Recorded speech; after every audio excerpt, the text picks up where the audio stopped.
purchasing some awesome gear from ADSTs.com, your go-to spot for the best nostalgic t-shirts from your favorite movies, TV shows, and pop culture classics. Use promo code UBTV at checkout to save on your order and support unfinished business television. While you're at it, relive the classics or the memories. Shop now at ADSTs.com with code UBTV. Tell me what you remember. A wife, a son. And then what? We won the war. We are here with a new experimental episode of the Cinematic Clique. Class is in session, but the burn book is out. So I am your host, Jeff Galashaw. Unfinished B1 for those who don't know, if you're a newcomer. And with me are my co-hosts, Andre Joseph of AJ Epics Productions. What's up? After this movie, you can never trust a stranger's home-cooked meal ever again. And now the other co-host who introduced herself as Andre Joseph, Yumi Rosario. Hello. Okay, I was going to say, now all of a sudden it's shy. So today we are going to talk... I am shy. Stop it. Okay, on a show that is not good. But for today, this episode, we are talking about the 2026 movie, The Odyssey, based on the poem by Homer. And this film is an all-star extravaganza that hasn't been seen since the 1960s. And it is written and directed by Christopher Nolan on IMAX 70 millimeter only, which is a true way of it being seen. But we'll get into the little controversy of IMAX a little later. But this is a movie about a character named Odysseus, who is trying to travel back home after him and his army have defeated warring factions in the city of Troy, and how basically he keeps getting lost or into another adventure on his way home, and we see how the citizens of his homeland are dealing with his absence, who most think he is dead.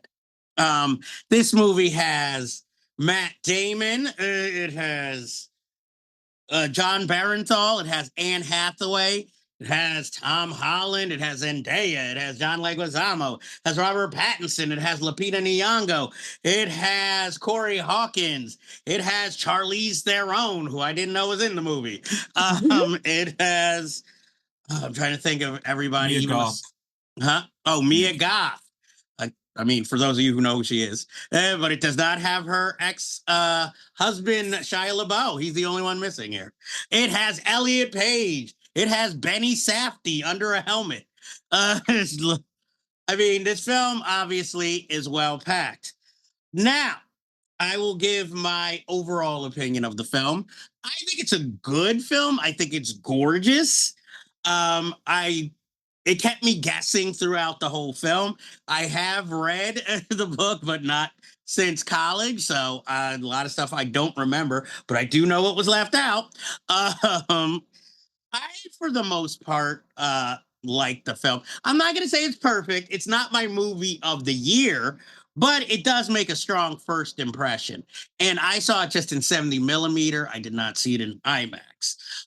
There are some roles maybe I would have recast, Again, I'll get into that later. But for my overall, I think it's worth checking out in theaters. I don't give it a full 5 stars. I'd give it 4.5 just because I have little nitpicks here and there. Andre, what did you think of The Odyssey? Well, I didn't get a chance to see this in IMAX. I saw it in AMC XL in New Jersey. So it's, I guess, the closest thing you could get to that. And I really did feel the weight and the scope of what Nolan was trying to achieve overall in the world of The Odyssey. And like you, I haven't read the Homer story since high school. So going into this and knowing it's got an all-star cast and it's Christopher Nolan, it's treated like this big event. They've been selling tickets since a year ago. I'm not going to say it's his best movie. I mean, I think there's been much better movies he's done. But that said, for the 173 minutes, I was not bored. It really felt as if he took what could have been spliced into an episodic series and he was able to jam pack it all and make it engaging.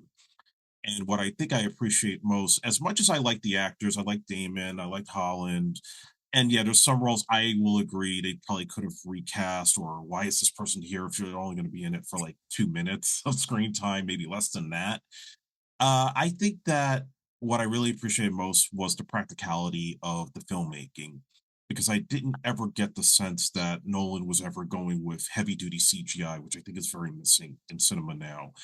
Whether it's the fight with the Cyclops and how they did the forced perspective with the actor that was playing him, Bill Irwin, where I think they did close-up shots of him making look like he was bigger than he really was, and then they did the forced perspective effect and made it seamless compared to the other Trojan actors. The scenes with the Cyclops, not the Cyclops, but with the knights, the big ass knights in the woods, where that was like real stuntmen and maybe just a tiny bit of CGI in there. So he used it where it was necessary, but for the most part, you could feel like the weight and the practicality of it. So much so that we would even joke that he probably had real actors inside that Trojan horse, probably suffering and nearly dying, like in the abyss, with what James Cameron put Ed Harris through. But that's what I really liked about it, was the fact that this was true craftsmanship of filmmaking that I feel is very missing right now in cinema, and I think he did an excellent job on that. Not my favorite movie of the year, but it's definitely in my top five so far. Okay. And Yumi, what is your overall opinion of the Odyssey? Wow. Uh, the Odyssey was, to me, amazing, right? The story is something I'm familiar with, like, and I love the story of Odysseus. But in the writing sort of view, like, um, there was some elements to the story that I felt were missing, you Mm-hmm. know? It was a great movie. What Andre said about the CGI, I think, because I think I told you, because I saw it twice, um, that the shots were really tight. Mm-hmm. Like they were very tight. It wasn't vast. So I think he didn't need, like Andre said, the CGI. Okay. It was tight. He didn't have to fill much, but I think that's why we had so many actors in this movie. Like it was like you knew all of them, and I thought the Poseidon, like that inclusion, is Mm-hmm. really part of the story. So because from what I remember reading, I thought the whole reason he was lost was because Poseidon was like, "Fuck you! You killed my son." So, and I read into it a little extra. Calypso, she was an intricate part of the story. She was holding him captive on this self-serving blinded love. It was really complicated in the Mm-hmm. story itself. Um, I don't think they delved into that either, but that's like the nerdy part of me. Like, I want more. I need to see Poseidon be man. I need to see Calypso break down um, as he's leaving. Odysseus is leaving. Also, remember for the first like 6 minutes of the movie, I thought Odysseus was Pierce Brosnan. Yeah, I don't get that, but okay. And, mm, Guys. I'll admit, like the part that Benny Safdie played, I had no idea that was him. I thought that was like some mystery actor that they were hiring to exactly. yeah. And I'm like, wait, they jacked him up on steroids to do this? What the hell? I know, because I was like, out of Strange, all the, strange.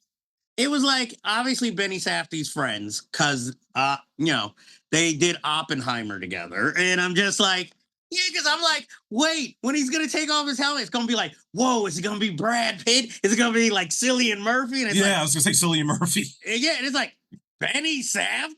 It felt like a Scooby Doo adventure. It was like, out of all the people you could have got, it was like, I know we're on a budget here, but really, this is the only guy you could have called. So, with that, that goes into like my thing of casting. Now, maybe this is just me being a fan. Like Charlize Theron, yeah, it's great, you know. Yeah. But I mean, blonde, beautiful, and then it's like, yeah, I want to get back to Anne Hathaway when I have this woman wanting me on the beach. But I would have recast Calypso. I would have gone a lower name. I would have gone with Zoe Kravitz, and Oh, because yeah. she's enticing, witchy, and still you wonder like, why is this dude with this, this young woman on this beach? And I guess then you as can the only have story, like one biracial girl at a time. yes, Zendaya, who I love, but is it really given much Yeah. to do? It's like it was like she was in her own perfume ad. It's like anytime Matt Damon was doing the wrong thing, she'd show up and just look at him, and then we find out why he's haunted by her, and it becomes Bringing Out the Dead by Martin Scorsese. And my other recasting, I would have recast Anne Hathaway. Not that she does badly, but this is this queen all the men are just jocking over. And this might have been the one time I would have voluntarily cast J-Lo in a role. Yeah. Yeah. A bunch of horny dudes fighting over Anne Hathaway in the third act. It's a pass the Mhm. smell test. Like, look, Anne Hathaway, nobody's trying to say you're bad looking here. You're a No. very beautiful woman. But we're doing like legends here, So it's like, I can believe a bunch of dudes in a room fighting over J-Lo, Anne Hathaway, I'd be like, I could see 5 dudes fighting, maybe. I agree. I would just replace her with someone more of a presence. That I perfect like, word. yeah. Anne Hathaway seems vanilla for this Mhm. position. She was queen all those years, and she's like a mouse to me. It was a poor choice. I would rather Gal Gadot. We want good acting. No, Well, you Gal. put Travis Scott in there, so is that good acting? All he's doing is making announcements. Hey ye, get to the food. Hey ye, do this. It's not like they were like, hey, we need you to play a dramatic scene, Travis Scott. And so I was fine with Travis Scott. I barely even noticed him. I was just like, why the brother got to be so loud in the movie? Yes, I want Travis Scott to do my school announcements. Well, he'll yell them, maybe in rhyme if you pay him enough. I will say, out of all the performances, I mean, this is the first time I've been interested in Matt Damon in a performance in a while. Amen. Well, I He's think we have different reasons. yes, he looks great. He has aged. He's, He's going into Ben Affleck gym territory nowadays. yeah, he's looking great. He's the salt and pepper works for him. The lines on his face give him so much more to his acting. It all works for me. Um, And apparently, Pierce Brosnan should have been side note, Poseidon. side note, side note. I Should be living hell. really, I really didn't love um Edward Cullen Oh, Robert Oh Pattinson. yeah. What? Well, he was supposed to be a coward. Yes, but I think they overshadowed the depth of that character. And he couldn't really portray that feeling that I read in his.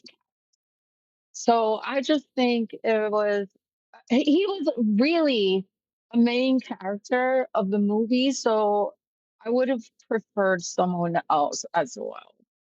Like somebody that could portray that inside anger, being out of control, like being I don't know, as I want more. The movie was long enough. It's fine. Well, But I mean, well, you saw it twice, so I'm like, I saw it only once. I was like, it doesn't feel like 3 hours though, no, and it was great movie. It was, yeah, well uh, rounded, but it could have gone deeper into the emotional and purpose of the story. You know, I, well, I guess he was. Well, maybe he wasn't into. He was into some emotions, but not others. Because for some odd reason, I kept thinking John Barenthal was going to try and kill Tom Holland during the movie. The way they kept setting it up, like, yes, yes, and then it's like, oh, go about your way, and I'm just like, look, I'm not trying to say anything bad about John Barenthal, but the man doesn't exactly have the biggest range. So I just kept thinking of his character from The Walking Dead. Mhm. Like he's gonna be like, "Don't you mess with me!" It's like I was waiting for that barbarian-esque thing. He was already freaking out in the Trojan horse, and now it's like he's got his land, he's got his scarred woman, Helen of Troy, and it's just like, and hey, what's stopping me from taking this land? Odysseus ain't around. And my brother's dead. So I'm just saying that was my thing. I wouldn't recast him though. He was perfect for that type of role. But Points in or that movie maybe that felt like it was a sequel to the Wolfgang Peterson Troy. yeah, like they could have switched. Like Mhm. John Barenthal could have played Robert Pattinson's role. Yeah. Though I wouldn't have believed him as a coward. That's the only difference.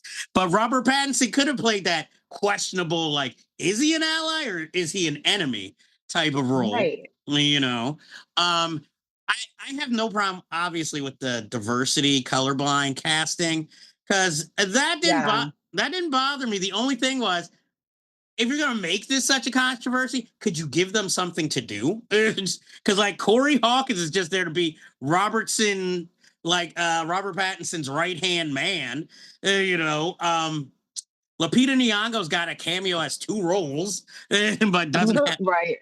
she doesn't have much to do. The biggest person who's a minority who has a role is like Matt Damon, second in command. Hamish, I Mm, can't remember his name, but he's the only one who has kind of a substantially big role. I mean, even Elliot right. Page doesn't have that Yeah. much. He's vital to the story, but it doesn't have much to do because when a movie, okay, obviously there's spoilers here. When the movie first starts and we just see Elliot Page on the beach and then all these houses, I'm like, damn, they got rid of him already. Like what the hell? It was like, I guess this was a mean, cameo. I mean, rounds of applause for Elliot Page to do such a like popular, movie being his new self and Hmm. still sticking to what he does. It's like not going to change who I am, but this is who I am. So, round of applause, Elliot. Yeah. And Yeah, I'm still then So, getting used to him, but I've been in favor of him taking over from Ezra Miller as the Flash. If they were willing to ooh, stomach the money to reshoot that whole piece of shit. well, you'd have to, talk to James Gunn about that. Good luck there. So the man loves his own writing. But Fuck David's ass off. but anyway, I guess that's what happens when you work for Troma at the beginning of your career. But anyway, back to the Odyssey. Okay, I wrote down some notes. Okay, this worked with Yumi because the dog scenes, to me, that was like a false sentimentality in this film to get the Yeah, audience to be like, oh, because I was like, what the fuck? Yeah. you heartless beast. I'm My just like, God, it felt shoehorned. that dog lasted the whole time. He's a fucking ancient dog, and he waited. That was the thing. He kicked the bucket as soon as he gets touched. But it was. You're so mean. It was cheesy. Um, let's see what else did I wrote. Okay, half the entertainment of watching the movie was the first time Yumi went to see the movie. I went with her, and her reactions throughout the film, because she is a I would say she's a perfect audience member because she's going to do all the oohs and ahs when you need it as a filmmaker, and then informing me of, oh, that's the creature from blah, blah, blah. I'm like, I haven't read this in over 20 years. I don't know what that is. I was updating. Yes. No sirens, even though that's a powerful scene. I'm just Mhm. like, I feel like the budget didn't allow it. Yeah. Yeah. Let's see. John Leguizamo, noteworthy for his Billy Crystal impression in this movie. He should 'Cause be I nominated felt for an Oscar. But I I just felt agree like with that. this was Billy Crystal in the Odyssey. I was just, all he needed was a cigar and some one-liners. That's all that was missing. Um, oh, one of my problems with the film is Mhm. a lot of rapid editing in the beginning. That bothered me. And because like we're being introduced to everything, then we're cut to another scene. Then in the same scene, we'll go from one place to another with another jump cut. And it was just like, you don't need to cut so fast, especially when we're just entering this film. But I don't know if that was done like to show the fragmented nature of Odysseus's memory and flashbacks or not. And Oh, that's a so good. Yeah. um, let's see what I said. Rapid editing, first act. Da, da, da. Oh, the main theme of this seems to be showing the consequences of your actions, right or wrong, and in the long run. Because, through all this, we're thinking Odysseus is heroic, but then when he looks back, he has to acknowledge the horrible things he did do and what happened because of his actions. So I was like, so it's like what most people don't want to do, take consequences for their past actions and how they came out, even if they still came out on top. But what did you destroy getting to there? And Yeah, that's what I felt was missing in the story. Like you said about the editing, I didn't get that, but that's genius when you think about it. Um, that's what I could have felt so much more. It was well done, well rounded. I didn't mind that they didn't have a ton of CGI. I enjoyed the movie, but I felt like the story of the movie was missing its depth that it deserves. Um, yeah. I wrote down for a story that's supposed to be so strong and emotional. This felt clinical. And didn't feel Yeah. that much depth, or when it did, Yeah, it was yeah. telling you, like, yeah, I love my wife. It's like, okay, you don't need to tell me that. You can show it. You're a director. Right. So I also wrote Robert Pattinson as Drake in this story What? because because he's like this lover boy. Oh, I got all the hot fashions. I got all this. When the action comes, yeah, guys, go get him. I'll be back here. I'm gonna throw you a shield. You get him, So guy. Jeff, just so you know, he said in an interview he took inspiration from James Woods in Casino. I Awesome. guess kind of the same thing, pimp. Yeah. You know, he did the more actorly thing by saying, "No, it was James Woods. Actually, he don't want beef with Drake." So but I could see it. I guess the way the role was written, yeah, because he's just like, yeah, keep giving me all this handmaiden, you know. But again, when it came time for action, it was like, yeah, black guy, go get him. I'm gonna be back here. Because I did get confused during the action sequence when guys started bowing. I thought, oh shit, some fighting's gonna start because they doing some, some Japanese shit. Like, oh, I'm coming at you. Then it was like, oh, they're bowing. So I was a little slow during that scene. Like, huh? um, Mhm. what else did I say? Okay, we got to talk about IMAX in general. Now, a lot of people are attacking Christopher Nolan for filming it in IMAX 70 millimeter, considering there's only 40 theaters, I think, in the world that actually have IMAX. And it's been 40 years since this technology came out. And everybody's like, oh, well, why'd you do that? So only the elites can buy it?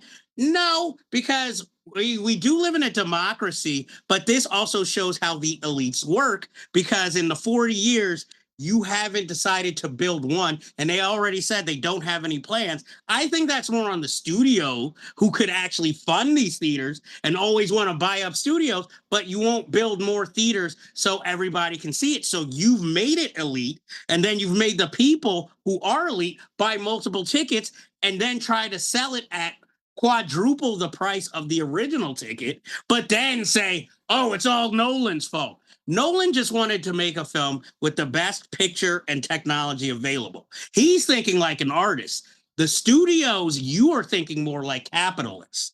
So stop putting it all on him. He just wanted to make a film. You are making it seem like he's the greedy one who only wants the creme de la creme to see it. So I think he saw a vision and said, "This is what I'm doing." He um, didn't need the extra shit. I thought it was great. well, I wrote this is an action film that intellectuals can enjoy, as well as film art snobs, as they dissect it and have to admit that they are prone and subject to being impressed and mystified by new technology as the rest of us. But as long as it's not new, like it's advanced, but has been around and we are just using it now, again, sort of like 3D. I think he has Asperger's syndrome, but he's a genius anyway. Um, I don't know about the Asperger's, but I will say this is probably the front runner currently for Best Picture, and well deserved. I mean, I enjoy it. I wouldn't tell anybody not to see it. Like I said, I have my nitpicks, but I'm not paying $1,000 for a secondhand ticket to go see it in IMAX. You greedy fucking pirates who are doing that. So see it in whatever way you can see it, but it's definitely worth watching. And please watch it before it hits streaming. It's worth it to see. This is something you have to see in the theater to get the full experience. Where's Tom Cruise with his popcorn to promote this movie? He's trying to get people to go see Digger. Okay, so that's what he's focused on. And I don't blame him because that's going to be a hard sell. So I'm just glad Tom Cruise wasn't in this movie as Odysseus. I think there'll be an ego clash Mm. between those two. Exactly. And, I'm a short person myself, but I'd be like, I didn't think Odysseus was going to be that short. Slaughtering all these soldiers in a field. I feel like watching that scene is what we missed by Matt Damon not doing the Green Arrow Supermax movie that he wanted to do. I feel like that whole scene is just what that movie would have been for 2 hours. And so I'm pissed. I think it was well cast. I think that was the point of Odysseus. He wasn't supposed to be this man that you were afraid of. If anything, he felt like the sweet uncle. that can fucking break your neck. you know, that's what I got from that. That he wasn't supposed to seem larger than life. It And was a smart, wise king. I He know, exhibited strength when needed. and I have a Walking Dead analogy here. It's for okay. Did they mention how long they were in that horse? And It was for like a couple weeks, I think. okay, No, I think he said we something about shit and piss for yeah, because that was going to be my 3 next days. question. First, how are you getting water? How are you eating? And you're telling me nobody farted up in there for weeks? And then what happens when somebody's got to piss and shit? The guy at the bottom's got it the worst because he's getting everybody's shit. and then and you're telling me even with all that piss and shit, nobody was like, this horse kind of stinks. Like, I got one word for you: Waterworld. Oh. nobody had gills here, and Kevin Costner would never appear in this. He'd be like, "This isn't a western," and he'd be like, "If I'm Odysseus, can like my queen be like 20 years old? Oh Because my god. Anne Hathaway's a little old for me. Can't we get Sydney Sweeney?" um, Wow. well, because like I said, it's like The Walking Dead. It's like I watch that. I'm glad they're surviving, but I know it must stink everywhere Yeah. because there's no electricity. There's barely any water. Where are they washing? Where are they shitting and pissing? Plus, you got zombies. I don't think Andrew Lincoln showers. Not with that hairdo, because that's pure grease. That's why John Barenthal was probably happy his character got killed off. Like, ooh, it was getting funky up in there. I'm just glad Christopher Nolan didn't cast Marky Mark anywhere in this movie. Maybe he could have played Benny Safdie's role, because then he would have had to not speak. So I would have had no problem with that. But does anybody have anything else to say about the Odyssey before we get to our news item? My favorite scene was the Samantha Morton segment. Yes, Samantha Morton gave, I think, one of the best performances of the film. Yeah, that was all I had to say about that. any other last opinions on the Odyssey? Not really. It was a great movie. I'm not gonna watch it again. I um, okay.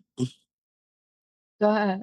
No, I was gonna say I'll probably play it for my mother when it comes out on streaming for her to watch. I She'll don't know love it. Yeah. I don't know if she'll follow it, but I think she'll like it, at least the individual scenes. Obviously, all of us, to all of you out there, say go watch the Odyssey in the theater whenever this episode premieres. Hopefully, it's still out there. I'm sure it will be. But now we're going to introduce a new segment to our show that is still forming. It is going to be where we talk about one story in movie news and just give a general opinion on it. Now, recently, there was a movie, a romantic comedy called One Night Only, directed by Will Gluck and starring Melissa Barrero. And Callum Turner, who Hollywood keeps seeming to try to make a thing. He's still even in the running for 007. And I mean, he's had some roles, not very big ones, usually supporting in movies like Green Room. And he's also known to be married to Dua Lipa. Now, this film is sort of like a modern day purge, where for one day, everybody can have premarital sex as much as they want. And the problem is, watching the trailer, you do not get any of that. So nobody even knew the concept of the movie, and it looked like a typical romantic comedy. And it left the audience wondering, why should I care about these two characters falling in love when it just seems like a typical romantic comedy? I don't need to pay to go see this. So they missed the plot. And then also in this movie, for some, the director admitted he shot a bunch of sex scenes and nudity for it, but he claimed Generation Z doesn't like to see that on screen. Not really giving a reason. But my thing is, considering movies don't do that anymore, wouldn't that be one of the better things to make your film stand apart? Since so many romantic comedies these days are sanitized with like, oh, and then they went into the bedroom and then they woke up the morning after drinking coffee together. Like, like if we're trying to show this a romance, why not also show that just the random sex that's happening around them so that we see, oh, this connection is special? Because we had all these, well, two movies in the mid 2000s that were supposed to be these TNA sex comedies starring Justin Timberlake and Mila Kunis that showed nothing. And then we had the one with Natalie Portman and Ashton Kutcher called No Strings Attached, directed by Ivan Reitman, of all people, who we all know knows about sex in movies. So rest in peace. But I was just like, you expected this movie to be a hit, and you did everything to sabotage it, yet you put money into it. Even the Jennifer Lawrence, what was it? No Turning Back, No Looking Back, kind of raunchy comedy where she's being paid to romance this kid. Even that had nude scenes in it, and it made its money back. So I just was wondering, what was the studio thinking in neutering its own movie? Because my thing is, then this could have just gone straight to streaming then. Because even when it was out, me and Yumi were trying to find a movie to watch at a certain time, and that was the only thing available. And we still, because everything else was sold out. That should tell you something on that weekend. If this is the one movie that we got plenty of tickets, come on in. So again, I don't understand why everybody behind this project wanted to neuter this thing, and why is Callum Turner? Why is everybody trying to turn Callum Turner into the new Fetch? Why are you trying to make him such a thing? When audiences are showing you they don't care. That's the subject. So if any of you two has an opinion or wants to talk about it, feel free. That's how irreverent I find that movie. I don't even know what you're talking about. Sorry, I never, um, I never like even saw the trailer. Oh. Sorry. Well, for 2 months, it seemed like the trailer was everywhere at the beginning of the summer. Mhm. But since then, as it got closer to its due date, I saw reviews, but I didn't see any advertisements. I didn't hear anybody talking about like, "Oh, I gotta go see this." I You know. know. So, Andre, any opinion? Well, it just goes to the state of comedies in the theater. People are not coming out because I feel like the studios are still afraid of offending people, and unless it's a scary movie, but obviously that's a franchise. And yeah, I think I'm more bothered by the fact that we were talking off the show, the whole idea that Gen Z doesn't want sex and nudity in their movies, and that is such horse shit. Well, Uh, I agree. But it's so fucking stupid. Just say like, um, soon we're not going to have movie theaters. Nobody wants to pay. That's the first thing that went as a fucking established adult. This love that I had for going to the movies. You might as well get the membership, go twice, and it's worth it. Just in a budget sense, but uh, It's I'm almost not like gonna when run to after see every movie that looks good because of that. Like, it's just nobody wants to pay anymore. yeah, to me it's the equivalent of after Columbine, when they were cracking down on underage kids going to R-rated movies at the theater, and they would go, and I don't remember what was out at the time, but the only other options, if you couldn't see that movie, were like Nickelodeon Snow Day or some other shit that no teenager's going to pay to see. Well, my thing is also now this generation is going back to movies, but my problem is they said that, oh, boomers and I guess millennials, our generation are not going as much, but there's a reason why we're not going as much because of fucking Generation Z. Because they go to the movies, they pull out their phones, they're taking pictures and videos, they're sitting there chatting and talking through the film. And yeah, as an older person, if I got to keep saying shh or excuse me and they want to fucking fight over it, it's like, it's not worth me going to the movie if I'm going to pay this money to be pissed off. This is one of the reasons why I'll even admit I don't go to the movies as much as I used to. Like, I was telling you, me, and anybody who knows me, I wasn't cool in high school or college. My Friday and Saturday nights were going to the movie theater every week. I even saw films I wasn't that jazzed to see. Hearts in Atlantis with Anthony Hopkins, for instance. I even saw that movie with Devon Sawa, Jason Segel, and Jamie Presley, where they're like cheating and they get caught by Jason Schwartzman in their cheating scandal. So they've got to fix him up with Jamie Presley. But of course, Devon Sawa falls in love with her. I even saw that shitty movie. But right now, if I saw a trailer for that, it would be like one night only. I'd be like, oh, hell no, I'll just stay home. So the studios also aren't making movies that necessarily are must-sees, especially when hey, if I wait like a month, I could just go see it on streaming. Well, that goes back to the old argument, Joe. Sorry to interrupt, but like it used to be a special thing when back in the day, you had a small TV, you had a VCR, you weren't going to get the full effect of watching that movie compared to when you actually paid like $5, $7 to go to the theater, have that, communal experience. And it was such a big deal because it's a big screen TV, it's a big sound system. Now we're in the age, and especially COVID certainly accelerated this. Everybody's got a big flat screen TV. Everybody's got some kind of a quality sound system. So they are used to staying home, having the movie on in the background while they're checking their phone. They got their iPad up. They're, probably talking through it all. So then they take that into the theater with people that are not used to that. And you have this culture clash that's happening. And the quality of the movies have dropped off because of this.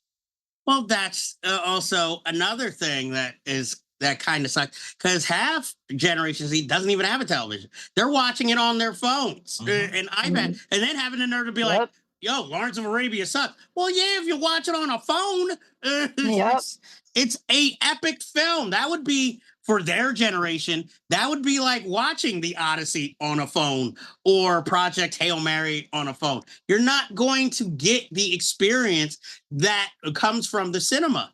And I'm like, this is your big fucking screen television. Like, however big movie screens are typically, but this is your ultimate television. And literally all you have to do, not talk.